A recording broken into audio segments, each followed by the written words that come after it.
Yeah, you already know what it is, man. It's B.I.G. Sean, man, that Detroit player all the way to the UK, man. And I'm kicking it on Jam TV, boy. Come on, act like you know something. Hey, okay, now with that alcohol, you ain't even gotta ask. Cause I'ma drink it all like it's my last. She a 7 in the face, but a 10 in the ass. And she even look better by the end of my glass. Growing up as a kid, what sort of kid were you? Was you like a cheeky kid? Were you a quiet kid? Nah, man, I wasn't quiet at all. I was a cool kid. I was kind of a nerd. I always did all my schoolwork. And I got good grades. And still managed to stay cool. Was a rapper, though.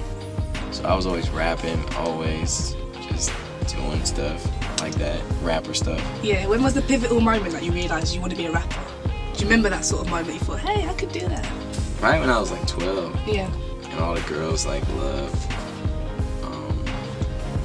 like Mace and stuff. So you did it for the girls? You wanted? I did it for the girls. I did it for the girls originally, but then I ended up loving it after you get into it, you know. I read that you was raised by your mum and your grandma.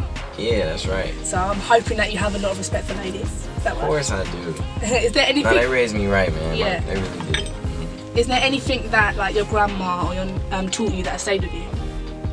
Yeah, man. She would say, "Don't ever be an asshole."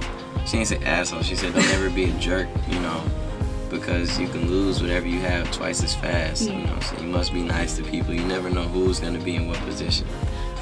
And just advice like that. And no matter how much I'm ahead or whatever, I never have an ego or a chip on my shoulder ever. So she keeps you grounded. For sure. I come over there now and be like, yeah, I'm nominated for this. I performed at this award show.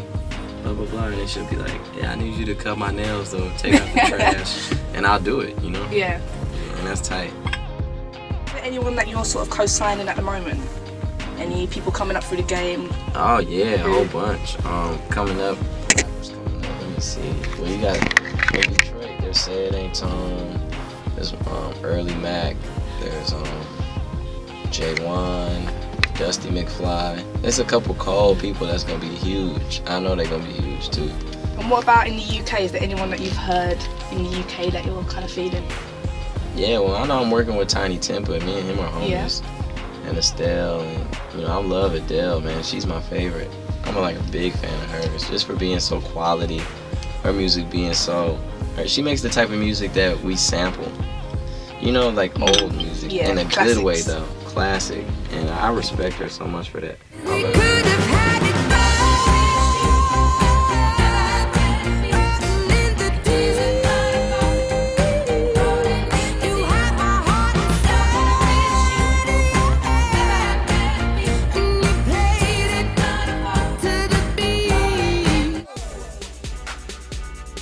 I love it was crazy, man. I rode to school listening to that guy. He was my mentor, and I rode to school listening to him to being my mentor. You know what I'm saying? It was like more than a dream come true. I was listening to Watch the Throne before it came out, and it was me, Kanye, and Jay in the studio, and I was sitting there listening to it, and I was thinking like, damn, how did I end up here? You know what I'm saying? And is he a perfectionist? Hell yeah. Yeah. Does he push you harder? But is it hard to take criticism sometimes from him? Yeah, it used to be real hard for me, but lately it hasn't been too much criticism. It's been more congratulations, happy. And I know in the media he does come across with an ego. Is he really like that, or is he a grounded person? No, he's cool, man. He signed me.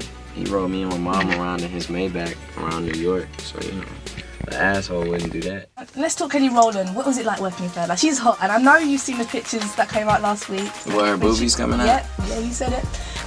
What was it like working with her? Because she's hot, was you a bit nervous in the studio with her, or was you cool?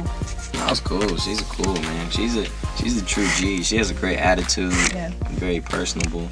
And especially being in a group like Destiny's Child that sold so many records, she didn't have to be that way, and she really deserves. I'm glad that she got a chance to really shine outside of Destiny's Child after that. A lot of people don't get to get second chances or chances to shine. Well, I would cook. I like to cook, man. I'm really good at it too. Any special dishes? Any pastas and just like good steaks, and I make all that kind of stuff from scratch too. And I make good asparagus. It's interesting to hear. I've never heard a rapper say they like asparagus. Yeah, it's really You need good. your greens 5 a day and all that. Yeah, for sure. And what's your best chat-up line? My best what? Your best chat-up line. If you saw a girl in the club, she looked really hot, like how would you chat her up? I'd just be cool about it. You know, whatever I feel like saying, I would say. I'm not, you know, I don't know, man. I don't know if I got game like that. My game is just kind of real. I just be real. If I think you're beautiful, I'm gonna be like, man, you are beautiful. And let's talk fashion. I know, like, your swag is on point. Don't know if you want to stand up and give us a little twirl. No, you're not feeling that standing up. twirl? Yeah, just a little one. I don't know. I don't really, it ain't nothing too special. You know, Yeah, swag is on point, swag is on I 100. can't even turn all the way around, you know. Who's your fashion icon? Fashion icon? Yeah, favourite designers.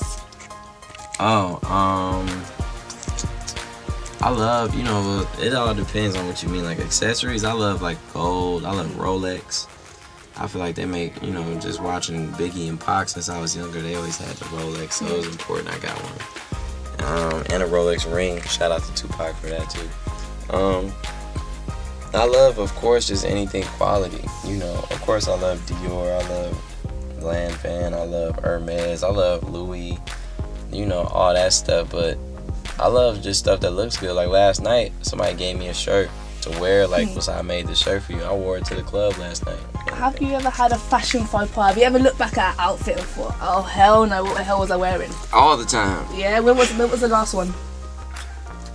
Man, I be looking at so many pictures people be using I took like a year and a half or 2 years ago. I hate them all, man. I'm just like, damn. Should have been upgraded on the swag. At least you learn from it, and you know. Yeah, you learn. Yeah, it's all a learning process. And if you had your own clothing line, you know Kanye has his scarves, Jay-Z had Rockaware with sportswear, what would your clothing line consist of? Probably some dope ass. I don't know. I don't even know. It was something fresh though. You know, if I did a clothing line, it would have to be something that's not really been done too much. You know, I just wouldn't have Maybe underwear. t-shirts. You could have Sean's underwear. Yeah, that might Sean be- John underwear. So Big Sean, thanks for kicking it with me in London. No problem. Have man. fun on your flight back to LA. Yeah, I'm definitely gonna have fun on that flight. High five. That's sleep.